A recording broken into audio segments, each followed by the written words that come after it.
हाँ हाय दोस्तों। जैसा कि आपको पता है कि लॉकडाउन में बहुत किसी का पढ़ाई बाधित हो चुका है, तो हमने एक कोशिश किया है कि इंटर क्लास का बिहार बोर्ड का जो इतिहास है उसका तैयारी कराया जाए, ऑनलाइन तैयारी। आते हैं, देखते हैं कैसे उसका तैयारी हो रहा है। जैसे में हम लोग बिना आगे बात को बढ़ाए सीधे हम लोग टॉपिक पे या चैप्टर पे आते हैं।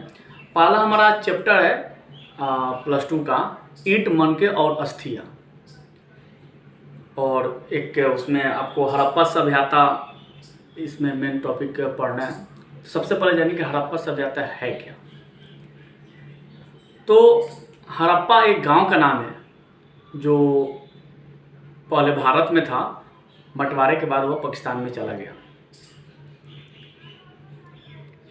उसके बारे में आज हम विशेष तौर से पढ़ेंगे। इस चैप्टर को 2 या 3 भागों में बांटकर हम आपको बताएंगे कि पूरा कौन सी घटना किसके बाद हुई है, और फिर आप लोग को पूरा चैप्टर समाप्त करने के बाद कुछ क्वेश्चन वोचन करवाया जाएगा। फिर आगे देखते हैं क्या होता है। तो सबसे पहले इसकी शुरुआत कहाँ से होती है, हड़प्पा क्या है, क्यों इतना इसके पीछे लोग पागल हुए, इसके बारे में जानकारी लेने के लिए 1826 ईस्वी में चार्ल्स मेसन अंग्रेजी अफसर थे। जब वह हड़प्पा के गांव से गुजर रहे थे तो उन्होंने देखा कि बहुत सारे लोग जिनको अपना मकान बनवाना है वो क्या कर रहे हैं कि मिट्टी खोद रहे हैं, उसके अंदर से ईंट निकाल कर अपना घर बना ले रहे हैं।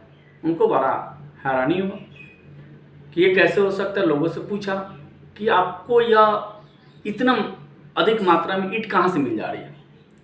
तो लोगों ने उन्हें बताया कि हम लोग मिट्टी खोदते हैं, इसके अंदर से ईंट निकाल कर अपना घर बना लेते हैं। लेकिन उन्होंने सोचा कि इसके बारे में कुछ और जानकारी लिया जाए, शायद उस तरह की स्थिति उनके सामने ना हो कि वो उसके बारे में और ज़्यादा खोजबीन किए हो। उसके बाद समय बीतता गया।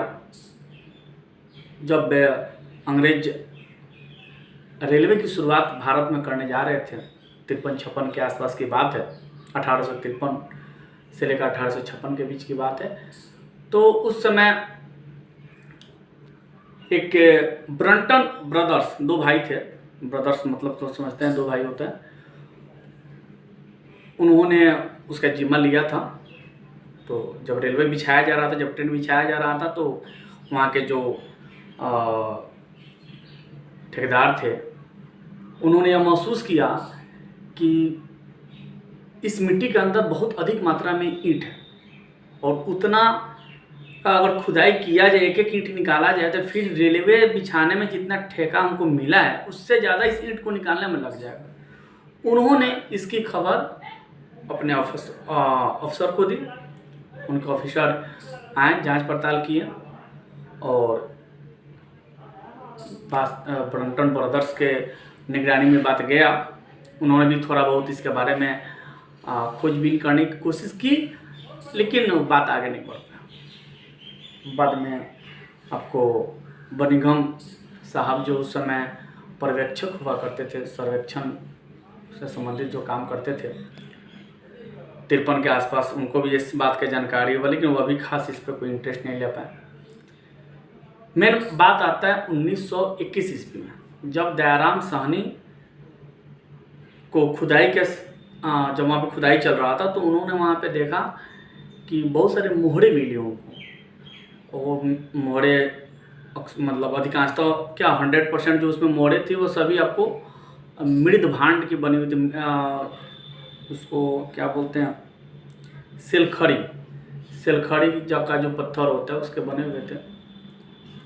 तो उन्होंने इसको बहुत अच्छे तौर से समझने की कोशिश किया और इस पूरा फ़ायदा उठाया इस मामले में, किसका ज़्यादा से ज़्यादा जानकारी लिया जो सरकार को बताया। सरकार ने उनको मतलब आज्ञा दिया, और परमिशन लेने के बाद वो अपने इसके काम में आगे चले। आइए, उसके बाद जब उसमें जांच किया गया, तो जब पूरा उसको खुदाई किया गया, तो लोग देखकर हैरान रह गए कि इस जगह के नीचे तो पूरा का पूरा गांव बसा हुआ है, पूरा का पूरा एक शहर बसा हुआ है। ये कैसे संभव है। और सबसे ज़रूरी बात तो यह हो गई कि जब उसके अंदर जब वो मिट्टी हटाया गया, जब नीचे जब घर देखा गया तो यह देखा गया कि उसके अंदर तो ईंट के मकान हैं।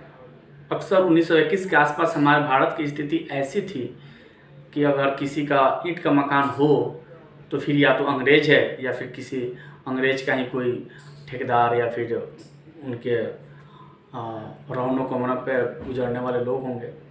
अक्सर लोगों को तो नसीब नहीं होता था उस समय, 1921 के आसपास की बात है। तो लोग यह देखकर परेशान हो गए कि इसके नीचे जो घर निकला वह ईंट का घर निकला। ये तो बहुत उसके बाद बहुत प्रकार का खोज हुआ, उसके अंदर आपको सड़कें मिली जो एक दूसरे को संपूर्ण पकड़ती। इसके बारे में हम आगे चर्चा करेंगे। खैर बाद में पुरातत्व विज्ञान का सहारा लिया गया, जिसको सी कार्बन विधि है, आएगा तो उसको हम बता देंगे। उस विधि का प्रयोग करके जब उसका काल निर्धारण किया गया, काल निर्धारण का मतलब होता है कि वहाँ पे जो भी चीज़ नीचे पाए गए, बहुत सारे चीज़ पाए गए, उससे जब काल निर्धारण किया गया तो लगभग 2600 ईसा पूर्व से लेकर 1900 ईसा पूर्व तक और उसका अनुमान लगाया गया। अब एक सर ईसा पूर्व क्या है, तो ईसा पूर्व है, ईसा मसीह का नाम आप लोग सुने होंगे, नहीं भी सुने होंगे तो हम आपको बता दे रहे हैं कि ईसा मसीह आपको ईसाई धर्म के पूज्य व्यक्ति हैं। और जब ईसा मसीह का जब मृत्यु हो गया तब उन लोगों ने उनके बारे में समझा कि हाँ ये बहुत विद्वान व्यक्ति थे, इनकी पूजा करनी चाहिए, इनके कहे हुए रास्ते पर चलना चाहिए।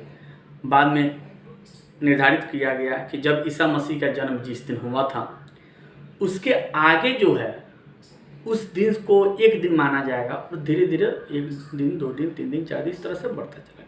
जैसे आज 2020 चल रहा है अभी, इसका मतलब है कि ईसा मसीह के जन्म के 2020 साल पूरे हो गए। 25 दिसंबर को उनका जन्मदिन इस तरह मनाया जाता है, यानी इस दिसंबर को अगर 25 दिसंबर आ जा रहे हैं यानी वो पूरे 2025 साल के हो गया। अब है कि 2020 साल के, और जो चीज़ उनके जन्म के जो पहले घटा उसको ईसा पूर्व का नाम दिया गया, यानी उनके जन्म के बाद जो घटना घटी उसको ईसवी कहा गया, जिसको हम लोग एडी लिखते हैं, जिसका एडी का नाम है एनो डोमिनी, और एक बीसी होता है बिफोर क्राइस्ट, यानी उनके जन्म के पहले का जो काल निर्धारण हुआ बीसी काल है, उनके जन्म के बाद जो एडी। तो ये समझ गए होंगे। यानी अगर हड़प्पा सभ्यता की बात करें और 1900 ईसा पूर्व लिख रहा है, मतलब है कि 1900 प्लस 2020 जो चल रहा है, यानी कितना हो गया 2019 3920 साल पहले की वह सभ्यता है, लगभग 4000 साल पहले की। यानी महात्मा बुद्ध का जन्म अगर 563 ईसा पूर्व है, इसका मतलब है कि 563 प्लस 2020 जोड़ दो, पता चल जाएगा बुद्ध का जन्म कितना दिन पहले हुआ था। अब आइए हम लोग उस मूल रूप से हड़प्पा को हम लोग सिंधु घाटी सभ्यता के नाम से भी जानते हैं, कि वो सिंधु घाटी के सामने सिंधु घाटी उसके सिंधु नदी जो है उसके बगल से गुजरती थी।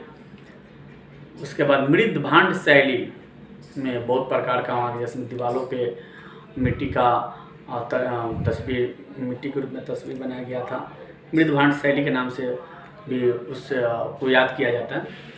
इसके अलावा वहाँ पे कृषि काल, पशुपालन का, उसके बाद आपको शिल्पकारी, ये सब का बहुत सारा जानकारी मिला कि उस समय के लोग ये इसके बारे में भी जानकारी रखते थे। तो हड़प्पा से जब इसका खोज किया गया, हड़प्पा के जब नीचे से निकाला गया तो उसमें से जौ, गेहूँ, दाल, उसके अलावा सफ़ेद चना, चावल के भी अंश मिले हुए थे, थोड़ा कम मिले हुए थे, बाजरा जो मिला हुआ था गुजरात से मिला हुआ था। तो इस बहुत सारे चीज़ मिले, इससे पता चलता है कि वहाँ पे कृषि कार्य किया जाता था।